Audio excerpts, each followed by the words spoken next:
ನಾವು ಮೂರು ಗೆಲ್ತೀವಿ. ನಾನು 3 ಕಡೆ ಪ್ರಚಾರ ಮಾಡಿದ್ದೀನಿ. ನನಗೆ ಅಲ್ಲಿ ಜನರ ಸ್ಪಂದನೆ ನೋಡಿದ್ರೆ 3 ಕಡೆ ಗೆಲ್ತೀವಿ ಅಂತ ವಿಶ್ವಾಸ ಇದೆ. ಸರ್, ಈಗ ಬಂಡೀಪುರದಲ್ಲಿ ನೈಟ್ ಸಂಚಾರವನ್ನು ವಾಪಸ್ ತಗೋತೀರಾ ಸರ್? ಅದಕ್ಕೆ ಚರ್ಚೆಗಳು ಆಗ್ತಾ ಇದೆ ಸರ್. ಬಂಡೀಪುರದಲ್ಲಿ ರಾತ್ರಿ ಸಂಚಾರವನ್ನ ಮತ್ತೆ ಅವಕಾಶ ಕೊಡುವಂತ ಸಾಧ್ಯತೆಗಳಿದೆ. ಯಾಕಂದ್ರೆ ಡಿ ಕೆ ಶಿವಕುಮಾರ್ ಪ್ರಸ್ತಾಪ ಮಾಡಿದ್ದಾರೆ. ಅದೇನು ಆ ಥರದ ಪ್ರಸ್ತಾವ ಇಲ್ಲ, ಆ ಥರ ಚರ್ಚೆನೂ ಆಗಿಲ್ಲ, ಪ್ರಸ್ತಾವನೂ ಇಲ್ಲ. ಯಾರು? ಚರ್ಚೆ ಮಾಡಿ ಡಿ ಕೆ ಶಿವಕುಮಾರ್ ಅವರು ಹೇಳಿದ್ದಾರೆ. ಅಧಿಕಾರಿಗಳು ನನಗೆ ಅವರಿಗೆ ಕೇಳಿ, ಡಿ ಕೆ ಶಿವಕುಮಾರ್ ಯಾರು ಹೇಳಿದ್ರು ಅವ್ರನ್ನೇ ಕೇಳಬೇಕು. ನನಗೆ ಗೊತ್ತಿರೋ ಮಟ್ಟಿಗೆ ಸರ್ಕಾರದ ಮುಂದೆ ಯಾವುದೇ ಪ್ರಸ್ತಾವ ಇಲ್ಲ, ಚರ್ಚೆನೂ ಆಗಿದೆ.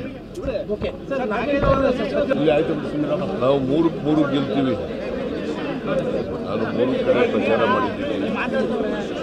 ನನಗೆ ಅಲ್ಲಿ ಜನರ ಸ್ಪಂದನೆ ನೋಡಿದ್ರೆ 3 ಕಡೆ ಗೆಲ್ತೀವಿ ಅಂತ ವಿಶ್ವಾಸ ಇದೆ.